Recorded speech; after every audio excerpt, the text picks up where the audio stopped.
Well, thank you very much for the invitation, and it really is a pleasure to be able to talk with you. I'm a little bit nervous because the last time I gave a talk at one of these patient education conferences, it was right at this moment that all the AV equipment died, and I had to work off of my speaker notes. So we're going to keep our fingers crossed that everything stays on track. I'm going to talk to you about clinical trials, but I'm not going to talk about specific clinical trials in the sense that this study is going on at this place and this study is going on at this center. What rather we thought would be potentially helpful is to talk about clinical trials from the nuts and bolts perspective of how do we do them, why do we design them the way that we do, and what are we kind of asking our patients to think about when considering their participation. And I'm going to come at this from two perspectives. One is as a clinician, I treat people with kidney cancer every day, but I also was the chair of the Provincial Ethics Committee for 7 years. So I've seen how this process in Alberta has evolved over time. And in Alberta, just so that you know, we have a provincial ethics approval process which has been put into place to facilitate and speed things up, so we can get clinical trials open for patients in this province faster than we could before, and hopefully we can unify what we do so that what's offered in Edmonton could be offered in Calgary and vice versa, so that there's no disparity for people. So my hope is to discuss with you over the next 25 minutes or so a little bit about what we talk about as far as various phases of clinical trials. So that if you're offered a trial and somebody says on the consent form this is a phase 3 study, what does that actually mean? And then I'd like to compare and contrast what those various studies are for, because we have to go through a whole bunch of different clinical trials before we can maybe get a new drug to prime time that we can then offer to people as a routine new treatment. And really importantly, embedded in all of this is the ethical implications of studies, because we're asking a lot of people, we're asking for volunteerism, we're asking for goodwill, and so we owe it to you to make sure that we're doing everything that we can to make sure these trials are conducted ethically and with your protection first and foremost in mind. So let us begin by talking about clinical trial phases. And clinical trials, if you're thinking about, let's say, a new drug, we've got a new promising medication that we're hoping eventually might be able to be used for treating people with kidney cancer. In order to get that medication from the first conception that maybe you've got something that's useful until the point where Danny Hain and America and I can prescribe it, it has to go through a whole host of different clinical trial phases. What we normally do is we start off with what's called a phase 1 study, then phase 2 and 3, and I'll tell you a little bit more about those in depth.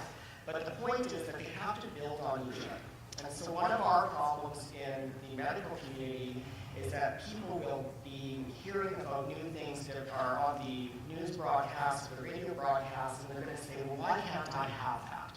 And they don't have the context about the fact that perhaps this is very newly developed and preclinical in a mouse model, and it has to go through all of these hurdles until it gets to the point where you can actually use it on a day-by-day basis. And this process can take years.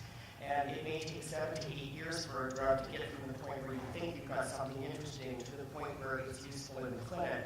But maybe you're hearing about it 5 years ahead of time on the news reports, and that's when everybody comes to the copies of the Calgary Herald and the Edmonton Journal, and they want to know why they can't have this thing that they just read about.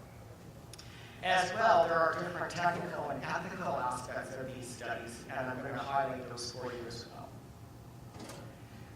The first thing that has to happen is what we call preclinical testing for the most part. And effectively what this implies is that I have a new compound that I think might be interesting, and often that first elemental work is done in the laboratory. Whether you do that with an animal model, such as a mouse model, or whether you do it with a petri dish and some cells, effectively what you have to do is prove that the compound that you have has any kind of activity. And as an example, there are teams of people from the National Institutes of Health in the United States who will go off into South America into the rainforest, and they'll try to find natural compounds. And when they bring those compounds back, the first kinds of testing that they might do on them is to see if they actually kill cells in a dish. And if they don't do anything there, there's no point in looking at them in humans later on for clinical trials. So we have to start someplace. And this preclinical modeling may take quite a lot of work in the lab, and at that point, when you start getting into animal modeling, maybe you'll get a hint about what you think the side effects could be or the toxicities. But people are not rats, contrary to some people's opinions, and we are a lot more complicated. So things that go on in the lab with a mouse or with a rat or with a primate even may not be necessarily the things that you see in people. And this is the classic example when we had the thalidomide disaster years ago, where we didn't recognize that what went on in monkeys was very different than what went on in people. So that's where we have to be very careful of not rushing the process. Once you have done your preclinical work and you have a sense of what this drug might be like, then your first foray into human testing is a phase 1 study. In a phase 1 study, this is uncharted territory because this is the first time that this new drug has ever been given to people. And your first obligation as a clinician researcher is not to harm people. So we have to go slow, and we have to start with low doses of medication and work our way up until we can find the highest effective and safe dose. What that generally means is that you start slow and you go up very slowly until you get to a point where you think that the side effects are more than what your individual should tolerate or could tolerate. These are the kinds of studies which are generally offered in larger cancer centers. So there are phase 1 drug development units in Calgary, Edmonton, Vancouver, for example, but they're not likely going to be offered in smaller cancer centers. So people who might be interested in phase 1 studies often have to relocate to those centers. And they're often intended for people who don't have other good therapeutic options, because if you offer people medications that have zero track record, you're not going to give them to a person with kidney cancer, for example, that they've never tried sunitinib. You're not going to subject them to the possibility of something useless or pointless unless they've tried all of the other medications at their disposal that already have a proven track record. So these kinds of studies are often studies for patients who have no other viable option, and if not for the phase 1 study, perhaps would be just on a supportive care type of program. But they're very labor intensive for the patients. They often require multiple visits, long visits, lots of blood draws, lots of scans. And so again, they are not for everybody. They are for people who are highly motivated, who want to just find out if there's anything new out there that possibly could help them. But the problem is there's no track record here. These are brand new compounds. And so I don't know if I send a patient to our phase 1 unit and they offer them a brand new class of agent, what on earth is going to happen? So when you're having a conversation with a patient and you're talking to them about risks and benefits, we really don't know what the benefits might be because we don't have any track record about what that kind of drug might do. So there's actually a pretty low chance that as an individual, a patient may benefit from a phase 1 study. So most of the time, when we're talking to people about this, we have to be very realistic in setting their expectations. And what these are groundwork studies. They're kinds of trials that help us learn what is really the best dose of this drug to use. And most of the time, we don't really find anything earth-shattering from phase 1, but occasionally we do. So this morning, Amira told us about the fact that when they did nivolumab phase 1 studies, they had great response rates in patients with kidney cancer. That's not something that you might otherwise see if you were doing a breast cancer study, for example. And the fact that we saw it already in phase 1 gave people a lot of hope that those kinds of drugs might be very important in this disease. So an example of phase 1 in kidney might have been the initial sunitinib trials, where we tried to find what was the optimal dose of sunitinib so that we could ultimately then go on and test it a little bit more intensively and see whether or not it worked. Okay, so once you complete your phase 1 study, you go on to phase 2. Now, a phase 2 trial is effectively trying to take a more homogeneous group of patients and treat all of them with the same dose of the medication that you just established in a phase 1 study. Again, you don't really know what you are going to expect necessarily in terms of success rate, but at least now you know what the right dose of the medicine is going to be. What you try to do, though, is pick a group of individuals who you think, logically, based upon how the medication works, should benefit. Therefore, if I knew that a medication had a particular mechanism of action that was completely non-effective in kidney cancer, I would never ethically give a kidney cancer population that drug. But perhaps if I had a drug like an angiogenesis inhibitor, and Danny told us how important angiogenesis is, that would be a logical place to think I should do a phase 2 study with this drug in this population. So I take a group of individuals, and now I'm going to test them all with that known drug dose that I established from phase 1. And what I'd like to learn in this phase 2 study is whether or not there's any sense of activity. That might mean I do CAT scans to look for tumor shrinkages, or it might mean that if I was looking at quality of life measures, I'd like to see if some of those got better. But basically, what you're hoping is that you see some sense in this population of patients that the drug works. And these studies tend to be relatively small in number, maybe 40 to 80 individuals who are there in participating in that study. But again, they often tend to be individuals for whom other therapy trials and other therapy options have been exhausted, or for whom no real good therapeutic option exists. Because once again, I wouldn't want to take a person who's never had any therapy for metastatic kidney cancer and ask them to participate in a study of a completely unknown drug if I had not given them the opportunity to participate in a study where there was a known treatment that, or participate in standard therapy with something that I know works. Now, our problem with these trials is that people who qualify to go on to these trials are often a pretty selected population of patients. In other words, every clinical trial has entry criteria, and people have to be well enough to go on these studies. They oftentimes may be a little bit better shape than the average population of patients with the same disease. Therefore, sometimes the results in these phase 2 studies can come out looking a little bit rosier than what you might see in the general population. So it's very uncommon that we would actually take a study with only 40 or 60 people, give them a new drug, provide our results, and then say, hey, we've got something new that works, let's bring it into the clinic and use it for prime time. Generally, what these studies are helping us to do is identify a candidate new medication that if we're interested enough and think it works well enough, we're going to have to take it to the next level and make sure that it's either as good as or better than what we're currently doing. As an example, this would have been a phase 2 study of sunitinib that proved the point that it works in clear cell carcinoma, so that we could then move it on to the next step in a phase 3 study and see if it was any better than what was the standard of care at the time. Or, as Danny mentioned to us this morning, if you've got a papillary patient for whom there really is no good standard of care, a phase 2 study is a reasonable thing for that person because you're not denying them the opportunity to participate or to receive therapy that would otherwise be known to be beneficial. So that's where he mentioned we are doing this phase 2 study of a MET inhibitor in a papillary population because it's an opportunity to give them a chance to try something that makes them logical of why it might work, and we're not depriving them of something that otherwise would be a benefit for them. So where does that take us now? So let's use again sunitinib as our target discussion. We've gone through phase 1, we know what the right dose should be. We've gone to phase 2, and I've treated 100 people with clear cell carcinoma, and I've seen some pretty impressive responses and some disease stabilization. This is now back, keep in mind, we're back in the late 90s when this is all going on, early 2000s. So now what I want to know is sunitinib really that good? Is it going to supplant what is the standard of care?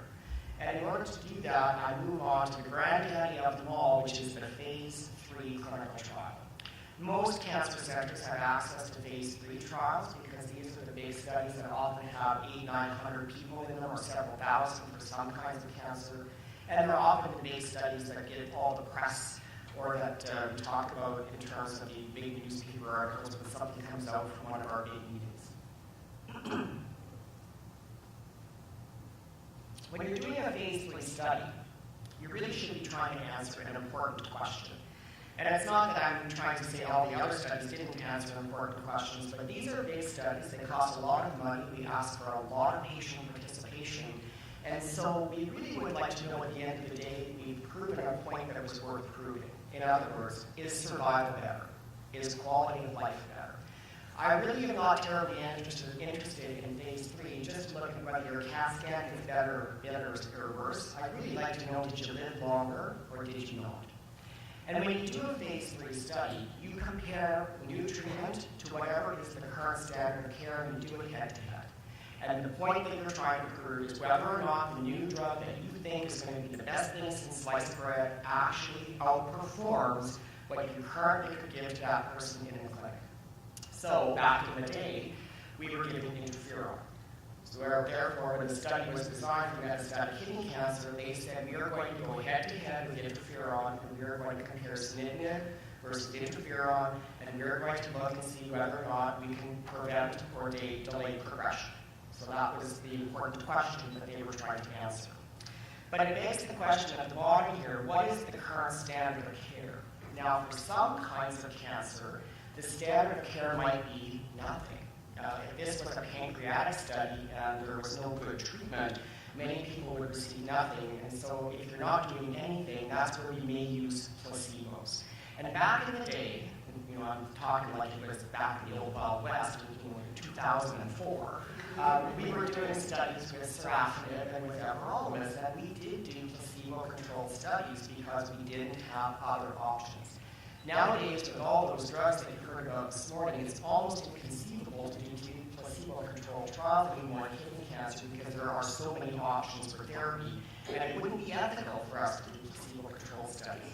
But there may be a circumstance where if a person was truly at the end of their treatment choices and the next step was just to support care, that would be potentially an option where placebo would be considered to be an ethical alternative.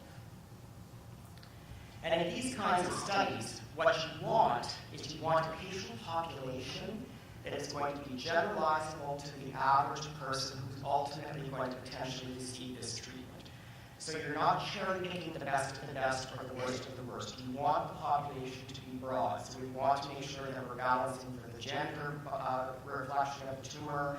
We want to balance for age. We want to balance for known prognostic factors. Because at the end of the day, I want to take the results of this study and believe them. And I want to know that if the study is positive and that sunitinib is better, that I can come to you and speak to you in confidence that I believe the results and that they apply to you as well as to the people who are on the trial.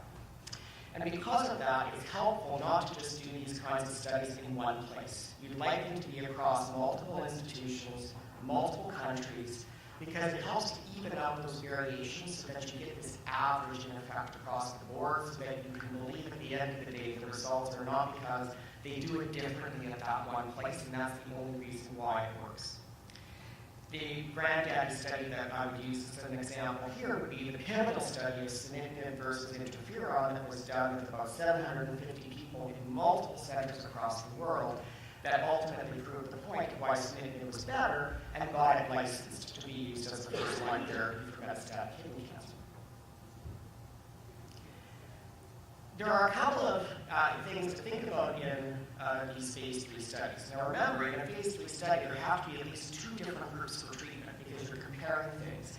Some phase 3 studies may have 3 or 4 groups, but the most common ones are comparing A versus B. Now, how an individual person either gets treatment A or treatment B is done by what is called randomization. That means that I can't pick what you get, and the patient can't pick what they get. Most people wouldn't go on a clinical trial to get the standard of care. They were usually very interested in if the new thing is better. And so many people would say, well, I really hope I get the new drug, but we have to be very upfront and say, we can't promise you that. There's going to be a computer program that's going to do a magical coin flip, and it's going to tell me that you either get drug A or drug B, and you both have to live with it. It's not like I leave the room and open up an envelope like the Academy Awards and I pick it for you and come back into the room. Whatever the computer says is what we have to live with, because the computer is balancing all of these factors across the study to make sure that everything is balanced. If we got to choose, we could be very biased. We could put a whole bunch of people, sort of whether we do it consciously or subconsciously, into one group or the other, and that could skew the results of the study. So that's why randomization is critical. And that's why we always tell people, if you're going to do a study, you have to live by the choice that you're given. And if you really want the new drug and it tells you you're going to get the standard, you can't withdraw consent to try again next week. You basically have to live with what the machine tells you that you've been allocated to. Now, for many reasons, people hate placebos, and I get that. And it's probably less of a problem nowadays, as I mentioned, because we don't do a lot of placebo-controlled studies in kidney cancer. The reason why they're there, though, is because if a new treatment has to be trialed against the standard, and if the standard of care would normally be, I don't have anything I can do, then if you knew that you were getting the real drug versus doing nothing, it would very much skew your perspective on how you were feeling and how you were doing. In other words, if I had a treatment where I gave you a bottle of pills and you nothing, and then I asked you to tell me what your quality of life was a month from now, I could probably have a pretty good sense that the person who got nothing is going to maybe deteriorate faster than the person who got something because they feel like they're getting nothing. So in order to balance for this, we give everybody a bottle of pills, for everybody an intravenous infusion, and that way we are not able to tell people you're not getting anything, and then it lessens the bias. We still understand the patients hate this, but if the standard of care is that there normally would be no therapy, then it is an ethical thing that we're able to do. And the clinician nor the patient knows what you're getting. So it's not as if I'm standing up there snickering because I know you're getting a bottle filled for nothing. We really don't know. It's the only way that we can do these trials to get results that are considered to be valid. So that's the nuts and bolts of how we do the studies. But what about some of the ethical considerations? Well, we have, number one, our obligation to protect safety and to provide ethical, high-quality care. Doing these clinical trials is important to develop new treatments, but we can't do it at the expense of patient safety. So there are a whole series of guidelines, rules, and regulations that all of the people who participate in clinical trials have to live by.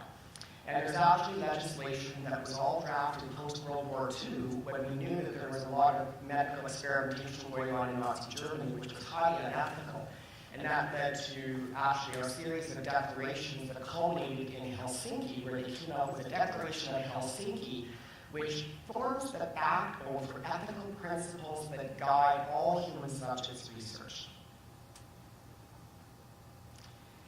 In Canada, these principles form the backbone of our ethics committees. An ethics committee has to be functioning at any institution where you are participating in a clinical study. It is an independent group of people that includes lay members from the public who review all the protocols, all the materials that you get to read, to make sure that they're fair, they're unbiased, and that they're in adequate language, that they're understandable to people who are being asked to participate. And in Canada, we've got a series of policies, both at the federal and provincial levels, that guide this, but in Canada, we are also in a unique situation that we make sure we duly comply with U.S. and Canadian law. And the reason for that is because so many of our studies cross the borders, and if the study is sponsored by an American consortium, similar to what we have in Canada with the National Cancer Institute, we are subject to their rules and regulations in terms of audit. So the rules that we follow are doubly strict compared to what some other countries have to go through. And as an investigator, I have to certify new training modules every 2 years or so to say that I'm still up to date with the ethical principles that are currently guiding clinical trials. And in fact, I just did it on Thursday, so I'm current. And these ethical principles are the backbones of our ethics boards. The ethics boards, which are called research ethics boards, or REBs, in Alberta, we have a health research ethics board in Alberta with a dedicated cancer panel. That is where all research goes. The protocols are all reviewed there, and the ethics board has to say it's a go before your doctor can talk to you about it. So as an example, you may know somebody in BC who's on a clinical trial. And if that clinical trial has not been approved in Alberta, we can't offer it to you. And even if it hasn't been fully approved and it's sitting in the queue waiting to be reviewed, we can't legally do anything about it until the ethics board gives the okay, because they're the independent third party. And that minimizes pressure and bias from the investigators. And when we talk to you about clinical trials, we are going to ask you to make decisions based upon what is called informed consent. And informed consent requires a conversation with a whole series of elements, but it also has to be written. And that's why you saw earlier when we were talking about the Canadian Kidney Cancer Information System, Danny put up a picture of a consent form. Anytime you're asked to participate in a clinical study or biobank tissue, we're going to give you written documentation that you can review and make sure that you are understanding of what we're asking you to do before we can participate and move further. Now, very specifically about these clinical trial ethical issues. First of all, phase 1. Well, this is the first time we're giving this drug to a person, so there's very little that is known about what the drug is going to do, good or bad. And because we are first foraying into the human population, there's a little chance of benefit for people. Now, people who participate in clinical studies are very altruistic. We hear this all the time. I don't know if this is going to help me, but if it helps somebody else, I'd like to do it. And I believe that that really is a motivating factor for many people. But I would be naive to think that that's the only factor. People want to also be helped themselves, and I would agree with that. But in a phase 1 study, because there's so little known and because the drug is still being figured out in terms of what the dosing should be, unfortunately, more people than not won't derive a major benefit from the study. And so we as clinicians owe it to really explain that well so that people know exactly what the study is for and what it can and can't do. So sometimes there's a disconnect between what people are thinking the study might be for versus what we think it can do, and it's our job to make sure that that's clear. In phase 2 studies, there's a higher risk of side effects because everybody is now being treated with a higher dose of medication. But the majority of phase 2 studies still don't reveal positive outcomes, and so we still see that there are lower chances of benefit for people at some points, but a higher risk of side effects. That being said, we try to make sure that the phase 2 study populations that we pick are matched to the right medications so that we hope that people are going to have the best chance of benefit. So they're not going to take sunitinib and do a phase 2 study in breast cancer because there's no rationale at the time why it should work. They take it specifically to kidney where they feel that it has a major chance of benefit. And in phase 3, one of the big ethical issues is if you have a known standard treatment and you offer people the alternative, what if the alternative turns out not to work as well as the standard? You know, you're doing these studies because you see a lot of promise in the new drug, but at the same time, until you do the phase 3 study, you don't know for sure. That being said, we have so much data to support why we've gone to phase 3, and usually we have a good sense that we're doing something that should be potentially helpful, and the ethics board has reviewed all the information and says there's enough promise here that warrants the study being done. But some people just can't handle that thought of letting a coin toss occur. Maybe I don't get the drug that has been proven to be a benefit before. So I always tell people, before you decide on whether or not you're interested in the study completely or not, do a mental coin flip yourself and say, heads, I do standard care, tails, I do a trial. If it comes up tails and you get a pain in the pit of your stomach because you're so anxious about what happened, then maybe that's not the best thing. Because you are going to commit to doing this and we want to work with you and we don't want you to feel coerced into doing it. But at the same time, we know that if we don't do these studies, we can't advance the knowledge that we have.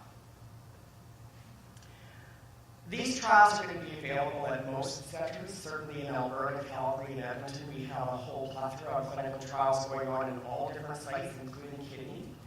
And we try to conduct clinical trials in areas where we need to answer really important questions. So is there a better first-line therapy than sunitinib? What is the best treatment for papillary renal cell? What is the best alternative in second-line therapy if you've progressed on first-line sunitinib, for example? And wherever possible, we commit to offer people a clinical trial because we feel that that is the ethical and scientific thing to do. We're not satisfied with the level of success that we have now compared to the interferon days. We want to push the agenda further. And we're proud to say in Alberta we have the highest percentage of patients participating in clinical trials in all kinds of cancer compared to any other place in the country or in North America. And it may not sound like much, but 12% of people in this province in the cancer system participate in clinical trials. And if you look at international benchmarks, such as the US, it's 2%. So we think we're doing a good job, but it's you guys that are doing a good job. And the choice to participate is very personal. There is no right or wrong answer. So we can present the options, And if you say I'm not interested, we are going to be very happy to treat you with the standard of care. Because this is not something for everybody, but we will offer trials wherever we possibly can. But take the time to think about it with somebody else. We don't want you to sign on the dotted line the day that you see us. It's not like the natural gas guys banging on your door to sign a contract with Direct Energy. We need you to go away, think about it, and then come back. Because you have to know that you have that cooling off period, that sober second thought. What does my spouse think? What do my kids think? If you want to do your own research. Because again, you need to feel confident that that decision that you made is the best for you. And we're going to care for you whether you do the study or you don't. So my take-home points, these are essential things for us to do. The mandate of people working at centers like the Tom Baker and the Cross are we need to improve care for patients. We do that through all realms of oncology, in part by clinical trials.